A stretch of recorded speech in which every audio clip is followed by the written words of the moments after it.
¿Cómo estás? ¿Así, así? ¿Bien? Yo soy muy bien. Todo lo que puede ser imaginado es real.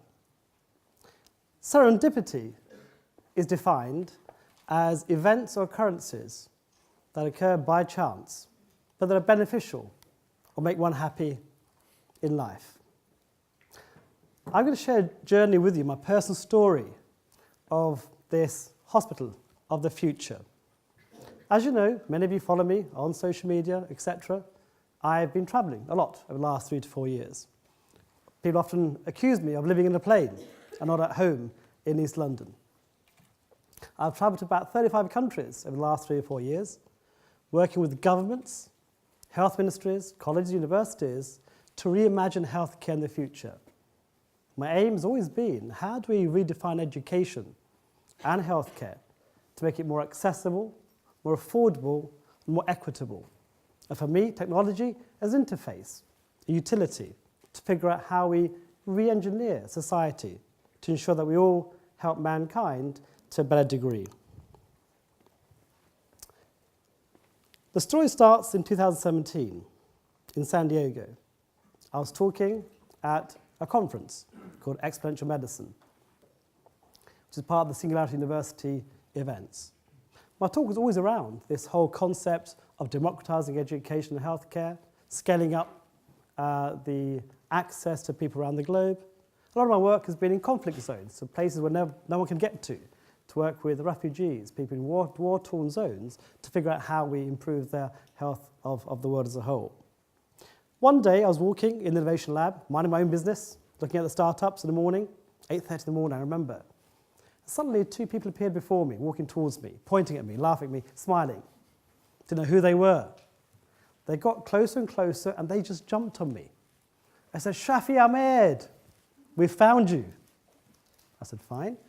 They said, we've been sent from Bolivia to come find you in San Diego on a mission. Now that we found you, we're so happy.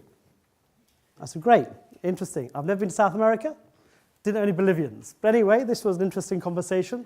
I said, what do you guys want? I said, well, look, we've been sent by our colleague, Martin Dockweiler, to come and find you, to drag you to Bolivia. Will you come? Promise us you'll come. Of course, I confirmed I would come. Hi everyone, it's Shafi Ahmed, virtual surgeon here in San Diego and Exponential Medicine. I met 2 wonderful people from Bolivia. Hi. And we're looking forward to joining you sometime in the future, in the next year, to talk about the future of technology, education, artificial intelligence, VR, AR. So I'm delighted to be invited to Bolivia. Never been to South America before. Very excited to see you soon. So wish you luck. And that was kind of it. Before they left, they said, actually, we want you to give you this. We want you to come to Bolivia. We want to give you an honorary PhD for the work that you've done in the last few years to kind of reward the hard work that you've had and your vision around how we improve the lives of many. And I was really touched, of course, getting this from people you've never seen before and from a country you never visited. So there was a strange kind of connection there. Of course, I would come along, etc. But that kind of slipped my mind because I was busy with my clinical practice. I'm a cancer specialist at the Royal Hospital, so I have a busy clinical job, and I kind of forgot about that kind of conversation. Until, of course, a few months later, I give a lot of keynotes around the world, and I was invited to Mexico City to give the keynote for the new Digital Health Forum, the first time in Mexico thinking about digital health of the future. The day before I was going there, I got an email from Martin Dockweiler, this person from Bolivia who sent his team to come find me in San Diego. He said, I'm coming to Mexico to come and see you and to talk about your trip to Bolivia. I said, no problems. I kind of forgotten about it, but of course I'll entertain you when you come along to Mexico. So one morning I woke up in Mexico. I get a text from Martin. Say, how are you? It's Martin, I'm here. Can I meet you? I said, of course you can. Yeah, let's go meet together. Let's have a conversation. We had a conversation, and then I found out about who this person really was. He was a man who was Bolivian. His role was to educate the whole of Bolivia, to make education accessible. He runs 4 or 5 universities across all the 4 precincts of Bolivia. He teaches 36,000 students per year. That's affordable. And his mission was really to improve the healthcare of his nation. So he said, look, I want you to come to Bolivia, and we want to invite you. by the way, I've got an itinerary for you. At which point, over the breakfast table, he put a piece of paper down. So just read that, tell me if you're happy with it. I'll share it with you. I'll read it out to you. Day 1, you come to La Paz, have breakfast with the President of Bolivia. You'll be awarded the National Congress Medal, and you'll address Congress, and there'll be a press conference afterwards. Day 2, of course, you'll come to my university in Santa Cruz. We'll give you an honorary PhD, you'll have a press conferences, address plenty of press that will be there, talk about your work. And day 3, doesn't get any better than this, of course, you meet the mayor of Santa Cruz, he'll give you the keys to the city. I said, so I thought about it, I said, you know what, I've had kind of better offers, but this is maybe, let me have a quick think about whether that's something that I might kind of want to entertain. But of course, fast forward a month later, we decided that yes, I was intrigued, of course I would be, about this kind of offer from someone you've never met before, from a country you've never been to.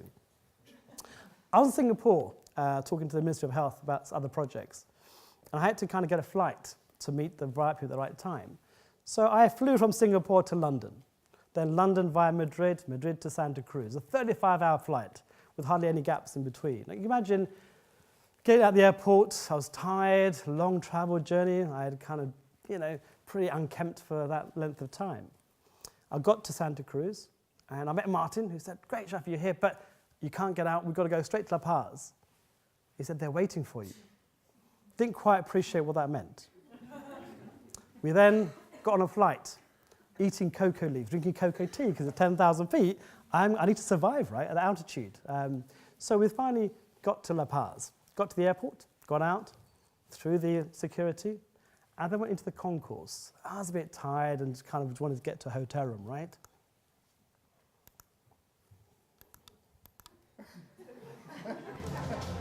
Llegó en horas de la mañana hasta el aeropuerto internacional del Alto, es catalogado el gurú de la medicina. Es de profesión médico cirujano. El hindú Shafi Ahmed. I had arrived, and they were waiting for me. What's not clear here, you see, they'd had 30 or 40 paparazzi following around this airport. They had interrupted all the channels in Bolivia to show my entrance into Bolivia. They then took me to a VIP room so I could address the nation. I was really ready to address the nation, wearing a t-shirt, a jacket, and a pair of jeans, of course. They then said, of course, right, you need to go to the palace. They're kind of ready for you. So fine, I said, I'm happy to go to the palace. So obviously we got outside, and there's a little car waiting for me. I remember it was a BMW X6, one of those like 4x4s. I kind of got it. Didn't think much of it until I realized I had my own motorcade. I had 4 cars, 9 motorcycles just for me to take me around La Paz to meet the president of Bolivia. So, it's interesting.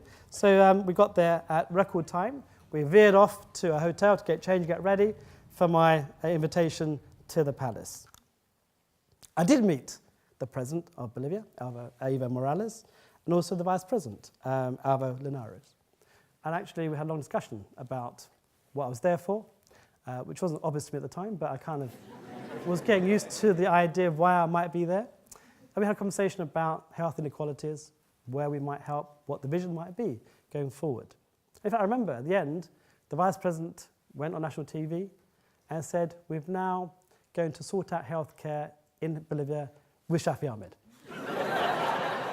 Like, no pressure. I said, okay, fine. We'll see kind of what we can do with this kind of effort.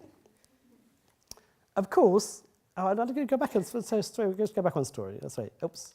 Yeah. So this was in La Paz, and of course, they wanted to take me around La Paz, show me all the sights, and I saw a football stadium that was there, the highest one in the world. I thought I was quite keen on looking at it. I'm a keen football kind of a fan. They said, it's not open, but we'll open it for you.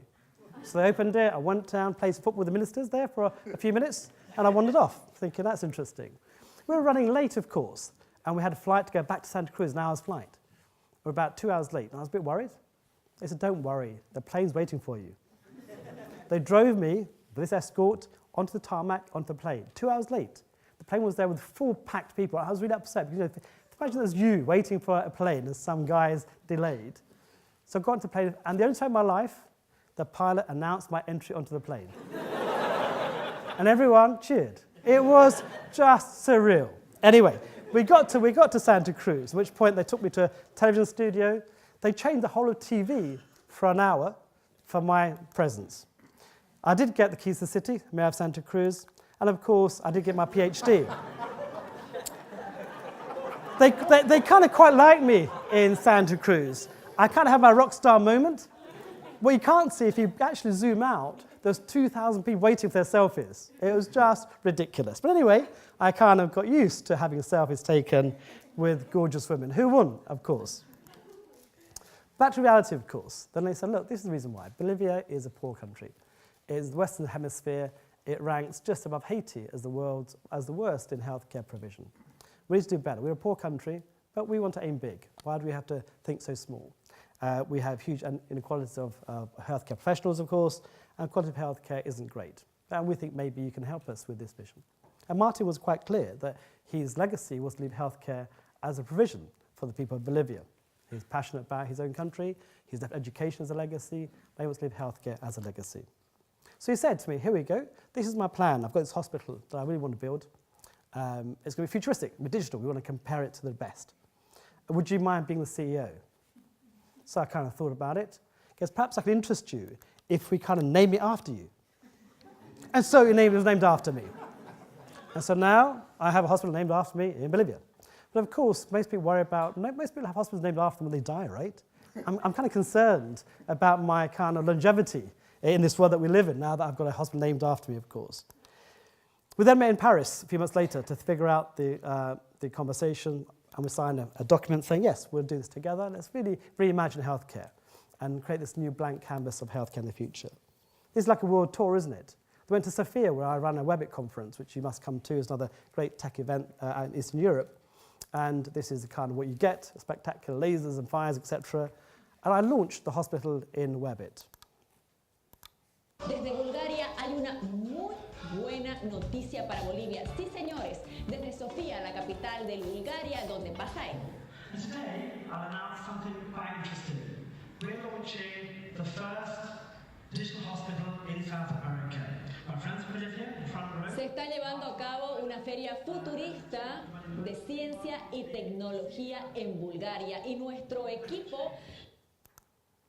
So here we are now. So we've moved fast forward. Hospital, we've got a name, we've got a design, we've thought long and hard about what it might look like in the future, of course. But actually, when you're thinking about a hospital, you've got to think about,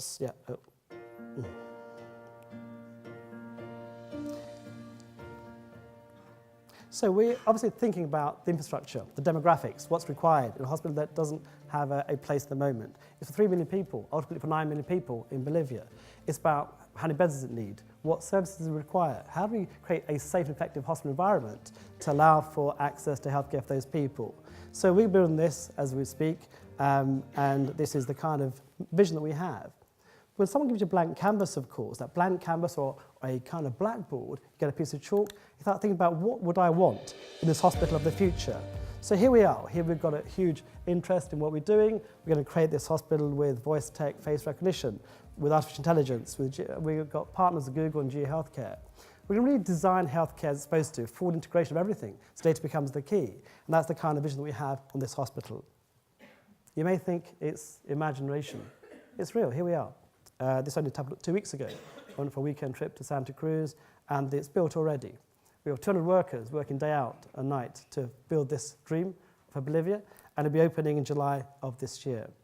Now, I'm actually taking a sabbatical for the first time in 26 years in clinical practice.